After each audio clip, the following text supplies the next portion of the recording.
Hello everyone, it's Jeannie Peters here with another edition of the Real Food Culinary Boot Camp, coming with you today to share a little bit about how to make cultured lemons. This is something that we do at our house because we have our own lemon tree, and we're very fortunate to have the Meyer lemons, which is a cross between a lemon and a tangerine. So it's a little bit on the sweeter side, it's got a thinner skin.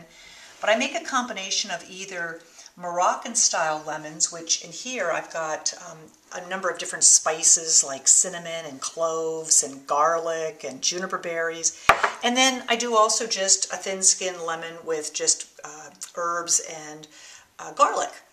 And today I want to just show you how easy it is. It's like you don't even really need a recipe. And if you're fortunate enough to have your own lemon tree, great. And if you don't, maybe you can just go around your neighborhood and see if there's somebody that has a lemon tree, because if they do, chances are they've got a bumper crop of lemons. And here, living in Southern California, we're fortunate that we tend to get 2 crops of lemons each year. So right now we're getting our Meyer lemons, and well, all of our citrus is in season. So I'm going to show you what I'm going to do to make a jar, because I've got a girlfriend tomorrow who's got a birthday, and I want to give her a jar of cultured lemons as her birthday gift. So first thing I'm doing is I'm taking my lemon, which I've scrubbed, and I'm actually making some cuts into the lemon, and as if you're almost like making a flower. And I'm going to go ahead and put that in just, and then I'm taking a little bit of sea salt, and I've got some gray Celtic sea salt, and I mixed it up with a little bit of Himalayan pink salt crystals.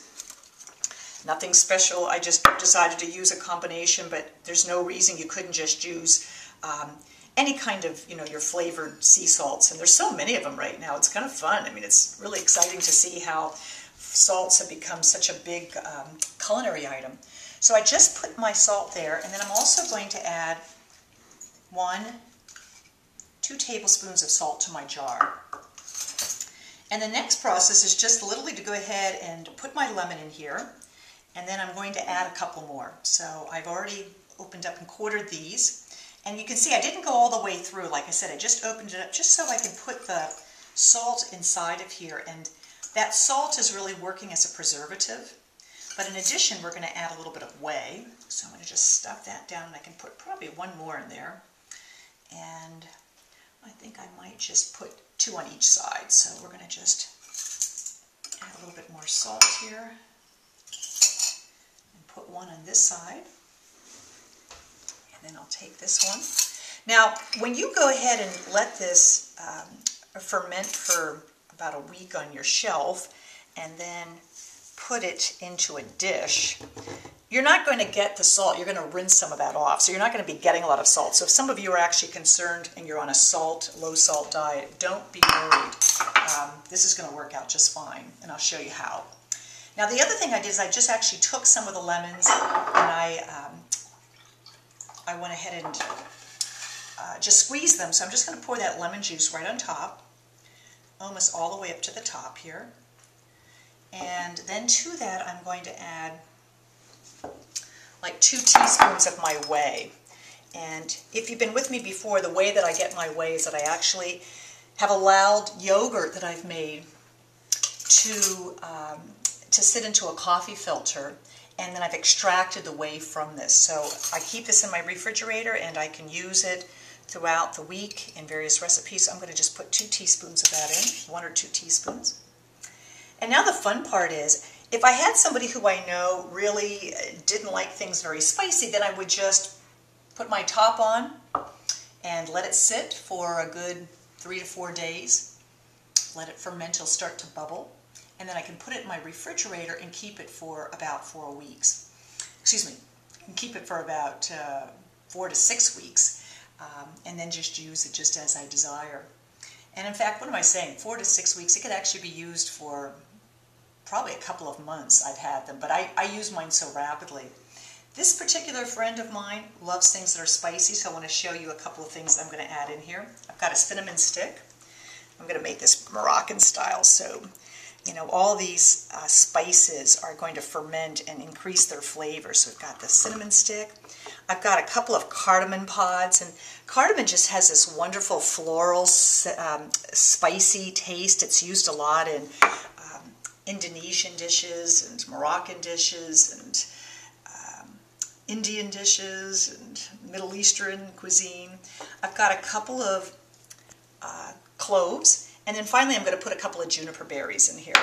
So let's just put those cloves in, and got a couple of juniper berries. And juniper berries are amazing. Juniper, I'm going to talk a little bit more about them because they're a natural diuretic, and but their flavor has got this piney-like flavor, and they add a lot of wonderful flavor to dishes, that particularly meat dishes, but with these lemons they taste really terrific. Now if I wanted to, I could throw a little bit of herbs on here. I've got a little bit of fresh thyme. It just kind of looks pretty when you open up your jar and you've got that fresh thyme sitting on top. So I'm just going to stick that right on top there and just stuff everything down. This gets kind of messy, but it's actually fun, and your house smells fantastic when you're doing this. So just press it down, just like you would be doing if you were making your cultured sauerkraut. And I'm going to go and take my lid here. Oh, hey, we've got some garlic. Let's not forget garlic, because that always adds a little bit of flavor. So I'm going to throw a little bit of garlic. And by the way, garlic is also just a natural antimicrobial, and it's a wonderful preservative in itself. So let's go ahead and stuff that down there. Alrighty, we're going to go ahead and put the jar. And this isn't the kind of culturing that you have to do in which you put something into the into a water bath. This is done. And now it's just a matter of keeping it on my, I'm going to shake that up a little bit because we've got that salt, and I want to make sure that all that salt gets mixed. And remember, the salt now is working as a really great preservative. So it looks a little bit cloudy, but in about a day or two it's all going to settle down.